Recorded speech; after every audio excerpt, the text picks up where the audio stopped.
You know, there are some do's and don'ts when it comes to makeup, and we're not just talking about the color, what color to wear. It's important to keep in mind the health of your skin. And Dr. Ronald Downs from the Center PC is here to break down the myths of makeup in part one of this month's Health and Beauty Breakdowns. Folks are getting ready right now, about to put on the makeup before they head out the door. Before they do that, they should listen, because makeup is a great tool to use. It's wonderful for self-esteem. It's fun. It can be fun. I'm certainly not here this morning to tell everybody this morning what color to put on before they go to work.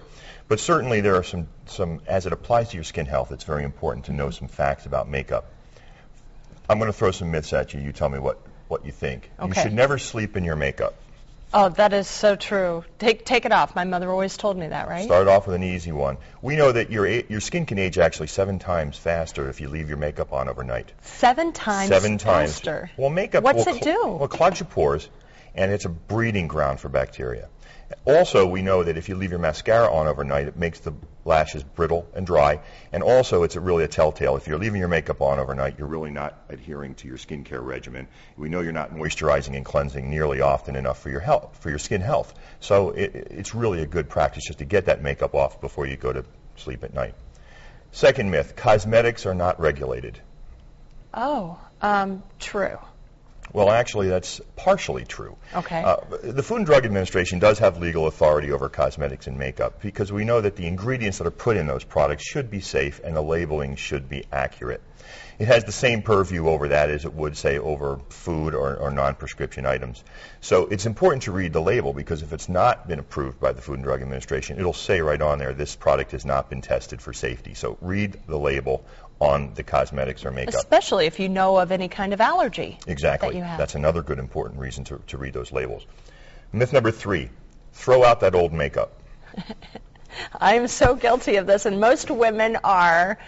We're supposed to throw it out, aren't we? You really are. You know, makeups and cosmetics have preservatives in them. Okay, what's the shelf life? I'm dying to know. Well, generally, rule of thumb is about 6 months. Now, preservatives have a lifespan, but rule of thumb is about 6 months. And it should stay right on the makeup. There should be an expiration date. And if there isn't, adhere to that. And some last about a year or two, but 6 months is about the general rule. I am so guilty, because seasons change and you buy some stuff and you spend a lot of money on it. I just heard a lot of makeup hitting the trash can. So, myth number 4, it's okay to share makeup as long as I change the brushes. Oh, this is a bad one with me, because, we use a lot of makeup here in the TV studio, and, boy, we make sure we don't share around here. It's a bad idea to share. When you share your makeup, you're sharing your skin bacteria with everybody else that's used the Even makeup. if you switch the brushes, because some people say, well, I'm just going to use a different brush. I'll use my brush on her compact. Don't do it. There's no proof that changing the brushes changes the risk at all. Do not share makeup. It's like sharing your toothbrush. Okay, teenagers, are you listening? Because teenagers are so bad. Very guilty of that. Maybe mom doesn't let them wear makeup, but when they get to school, they jump right into whatever a girlfriend has. And then wonder why they're getting breakouts. Last but not least this morning, heating up my eyelash curler will help my eyelashes curl better. Ooh, that's interesting. I'm going to say yes. No. Bad idea. No. There's a practice out there where people will take their hairdryer and heat up their curling instrument for about 5 or 6 seconds to help curl their eyelashes. Well, eyelashes are hair, and they have proteins in them, and these little curlers made of metal. And when you heat that up, you're not only denaturing the protein or killing the protein and making your eyelashes dry and brittle, but it's going to burn your eyelids. And the eyelids are very sensitive. Bad habit to do.